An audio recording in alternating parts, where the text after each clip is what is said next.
this time, the pre-66 cars, it was they were smaller, more nimble machines, but still technically very advanced for their time. And it still took some brilliant driver skills and indeed the ability to make a car last. There was not the reliability, there never was in that day, as there is now. Reliability in Formula One is astounding these days.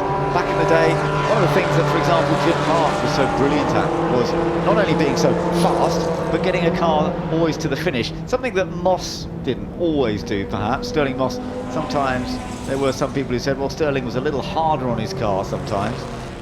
Maybe that was the reason. Don't know what the problem there was for Malcolm Cook in the Connaught as he went out. It's probably going okay now. And there we are back with the car we saw at the beginning. Great Owen in that Curtis, American-built car, front-engine roadster, good at Indy, but they faded away after the mid-1950s. And it looks very much like we've got rain on our camera there up at Beckett's, I'm afraid. Nothing here at the moment. And rather nice to look out and see a fairly dry line on the circuit, but unfortunately that may well change. Well, that is a pity for these guys, yeah, on their little skinny tyres. Yeah, you can see rain on the camera, and it is going to make life tricky. So at the moment we've got rain on one part of the circuit and not everywhere. Just under 15 minutes to go in this session to set some rapid lap times. Number 10, Will Nuttall, Cooper T53, one of the first ones to get out there. That really is a tremendous beast, that number 77 machine, isn't it? Garento in the maroon colour car. Very different to the little delicate, delightful mid-engine single-seaters.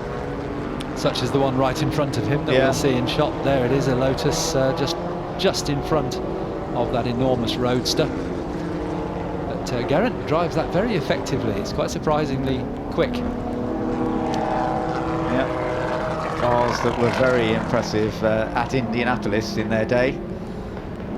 And of course, in the early 50s, Indianapolis, the Indy 500 was actually part of the Grand Prix World Championship for some years before it split away and wasn't a part of it anymore. So there was a really strong connection in the day between those Indy kind of roadster cars and Formula One, but that did change, of course, later on. There are a couple of, you can see the rain there really tumbling down. I'm just looking out of our windows, yeah, beginning to hit our windows a bit more now. And the umbrellas are beginning to go up around us.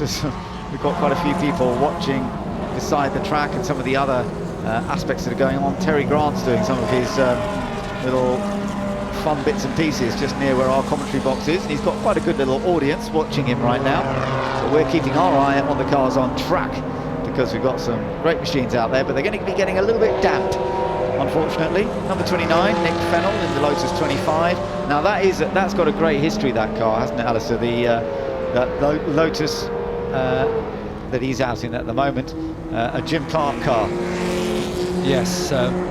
Jim Clark, one of the greatest drivers of all time, no doubt, but didn't really continue long enough in racing due to being in an accident in Formula 2, not in Formula 1, but he really was absolutely dominant in his time and won the World Championship, of course. But yeah, a car like this was the sort of thing that you would see Jim Clark in, and just look at how low slung that car is relative to its wheels. It's an amazing design. Yeah, very delicate machine, and he actually won the Silverstone, won at Silverstone in 1963 in this car, the Lotus 25 R5. So it has a great history to it as well. So an ex-Jim Clark machine, as you say, delightful to look at, and we'll see how it gets on. Now the first few lap times are coming through, but let's just wait a few moments because we're waiting for quite a few cars to cross the line for their first flying lap right now.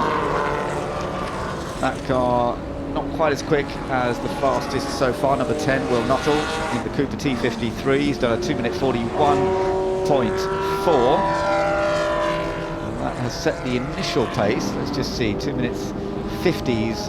The trouble is, if you weren't the first out, it really was an advantage to be first out, wasn't it? Because the track was drier. You got a bit more of a lap in before the rain came down. Yes, quite a lot of the track was relatively dry, wasn't it, as they came round the first time. But we'll see how they get on now with Will Nuttall going to the top. And Sir John Chisholm in second at the moment, and Rudy Friedrichs third. Julian Bronson in fourth in the unusual Scarab. Yeah. Which was another car that came across from America, but had an engine derived from an IndyCar engine, rather like the car that Geraint Owen is driving, but not the capacity of that one, a smaller engine size. Very well built car, the Scarab, wasn't it? But it was a front engine car, and it became obsolete, didn't it? It was obsolete before it was launched, really. Yeah. Driven by the designer and builder of the car, Lance Reventlow, and Chuck Dye, who was his mechanic. Well, Will Nuttall is the fastest so far in the number 10 machine, and now he's just trying to dial it all together to see whether the rain means he can still go a bit more quickly. There you are, watching him right now. This is the car that has set the initial pace. Look at how it's sliding one way then the other. Turns in correct, turns in correct. Lovely view on board, well, watching, not on board, but just watching from the sidelines and how much action is going on the steering wheel. Being chased by John Chisholm in the Lotus 18, 1960 car.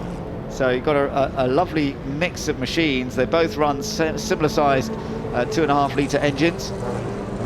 And they're trying to deliver in terms of performance despite the rain falling. That Cooper sliding around a little bit. And actually, I have to say that John Chisholm's doing a really good job of keeping up with him. Sometimes it can be a real character be following a quick car like this. I wonder if this is, he makes a mistake there though. That was just a little bit of a mistake, and that will have costed Chisholm a few tenths of a second, I think. Let's just see, cross the line. So they are still first and second, these two, the gap between them, 7 tenths. If he'd just been a little bit more patient coming out of Club Corner, he could perhaps have had a good slipstream across the line. We shall see if there are any changes. Number 30 there, that's Julian Bronson in the Scarab that we've mentioned. The Scarab, the American-built car, front engine, beautifully made, but a little bit out of date by the time it arrived. But he's going well. He's fourth quickest, up against a lot of mid-engine machinery here. So it shows that the car can perform well. Chasing after number 53 at the moment. That's Justin Meyers in his Cooper T53. Scarab moving alongside and coming past, and you can see all that suspension, the coil springs on front and rear. It's lovely. I love the fact that you can see so much of the car. But nowadays everything's so hidden away, you know, you can't really see much, but it's great when you can see a bit more. It's very appropriate that we've got those two cars in shot, because it was the Cooper T43, the earlier forerunner of the 53, which really changed the game in Formula One. It was the T43 that did for the front engine cars such as the Scarab, which came in too late. The Scarab was 1960. The Cooper T43, which was the forerunner of the 53, was 1957. It was as early as that John Cooper started to realise that putting the engine behind the driver was actually a quicker way to go. Number 91, that's another good machine, and that's Chris Drake in the Cooper T71, later car, 1964, so that's got the 1500cc engine. Big slide again. Look at these two fighting to be fastest, and there goes Chisholm. It's like a race between, this could be the race that we see tomorrow. There's very little to choose between them, but it's fun to watch. It is, and there's a strong connection with John Chisholm's car to Jim Clark as well. Many Lotuses have Jim Clark connections, but this one was the car that Jim Clark took his very first single-seater win. It wasn't a Grand Prix, it was at Brands Hatch in August 1960, and it was the point at which Jim Clark arrived on the single-seater scene. And then it was also driven by Innes Ireland and Trevor Taylor as well. So great history in John Chisholm's car, chasing the fastest car on the track at the moment, Will Nuttall. But there's nothing between them, is there? No, it's really lovely to watch. I mean, in a way, they'd probably be better off doing their own thing, but it's actually entertaining. Now let's just see which of the two comes out with the faster lap here. Nuttall still a fraction faster by 0.151. That is Sam Wilson in John Chisholm's car. Is it? Okay. Yeah. I didn't realise. No, nor me. No, I've just seen the helmet, and that I may be wrong, but that looks to me like Sam Wilson's helmet. Okay. And that would perhaps explain why he is so quick and so close to Will Nuttall, because Sam Wilson is one of the top 366 Grand Prix drivers. And Sam runs a helmet which colours are a copy of the Porsche 917 Salzburg car that ran purple and green colours, if you remember that, back in 1971. Okay. Well, in fact, they've just both been clipped by Bronson. That's a surprise, isn't it? Julian Bronson in the Scarab has gone faster. There he is, the front-engined machine, doing a fabulous job there. Really, really quick. So good effort, and let's see whether he's going to be able to hold on to that. Ooh, a little bit wide, bit understeery. Maybe the fact that it's raining is helping. Mid-engine cars, of course, react quite nervously sometimes. You can see that the front-engine car can be a little bit more stable in these slightly more slippery conditions. The understeer isn't ideal, but it gives you that perhaps confidence that you can just drive the car nice and smoothly all the way through. Yeah, I'm certain that's Sam Wilson in the car, Ben. We don't have that on the graphic at the moment. It's not John Chisholm, but I'm sure that will all be sorted out with the organisers. But that would explain why the cars are so competitive. But that is a tremendous drive from Julian Bronson.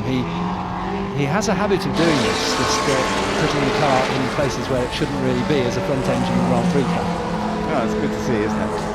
Lights flashing away on the back there. There's a big machine as well just up ahead of him. That's the number 56 car, Martin Halusa, the Maserati 250F, which is rather fun. And that's finished unusually in white, because that was repainted for Louis Chiron in the colours of Monaco. Okay. Monaco colours are white and red. Yeah, unusual. And the Halusas have kept that car in that colour, and that's a period car from the factory at Maserati. There is our pace setter at the moment, and he's fighting his way through the traffic quite the but now it's changed again. Nuttall has gone back up to the top, and Sam Wilson, because we think it's Wilson rather than Chisholm in the car, that's now moved into second place. And now up into third position, Rudy Friedrichs in the Cooper T53. Very close lap times between that group. It is another big field of cars. We've got 41 cars in this category, the pre-66 Grand Prix cars. And up front, it's a gap of, well, actually the gap opened up a little bit on that lap, 1.9 seconds between our top two. And Bronson has now been pushed back down into fourth place, but he's still trying hard, as you can see, working the steering wheel, getting on the power. Let's see what this lap is like. Does this bring Bronson back up at all? Yes. Back into second place, just a second away from what Nuttall has achieved. So it's all working well. We'll move up the order there for Richard Wilson, who's moved up to 7th in car number 14. That's a Cooper T60. And also another gain of places for number 77, Geraint Owen in the Curtis. So, as you said, the Curtis, big for another front-engine machine, but delivering well. There, lovely, a little bit of understeer in, oversteer out as he comes out of entry. Will Nuttall's done a good first sector here in his Cooper, car number 10. We're watching him now. See, there's still some rain around. He's got a bit of traffic in a bit of a tricky place. Actually, that's all right. Go around the outside there. That won't have cost him too much time. This is where we've seen him be quite active on the steering wheel. That's actually very smooth. Good little exit there, not running too wide. That's looking good. Okay, so first sector he's up on time. Quick check in the mirrors. Nobody around to worry about. Let's see how this second sector is going to work out. Yeah, best second sector of everybody so far. So, oh, it's a bit sideways going. Just look at that. Look, sideways. Holds it. Beautiful. Lovely car control. And continues. And that's so fabulous to watch. A couple of cars up ahead of him, I think. Oh, he's got past one of them. The second one is going to be a little bit in his way. He's going to lose a bit of time, but he's taken it well. He was just cautious getting on the throttle initially. Now he's on the power hard. Is he going to move up even more? 33, 498, yeah, that's a big jump. So that's gain a lot of time there. Good lap. We enjoyed watching that one, didn't we?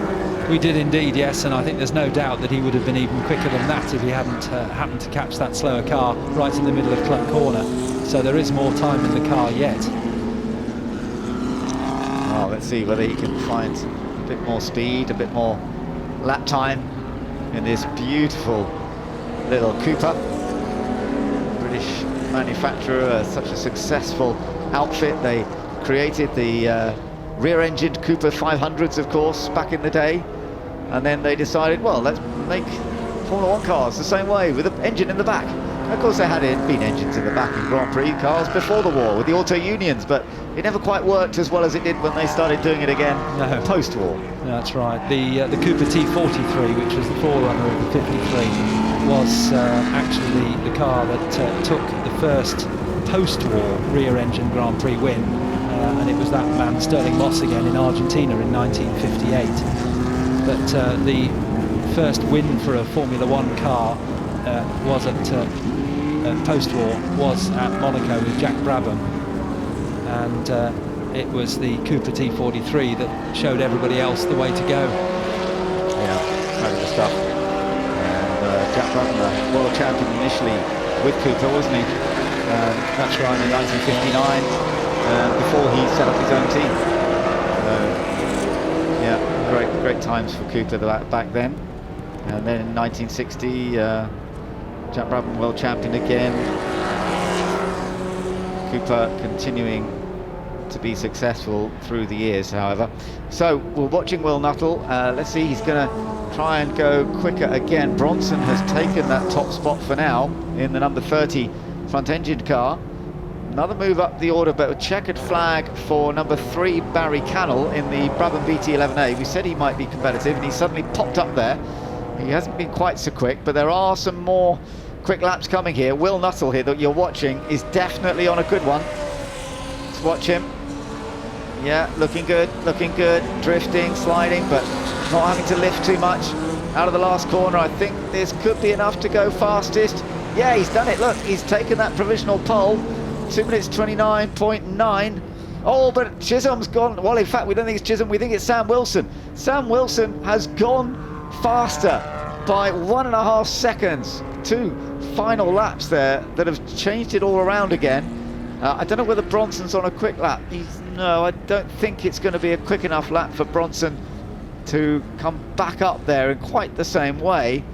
So that's a little disappointing, but nonetheless, that's been a great fight for pole position in the Pre-66 Grand Prix cars competition.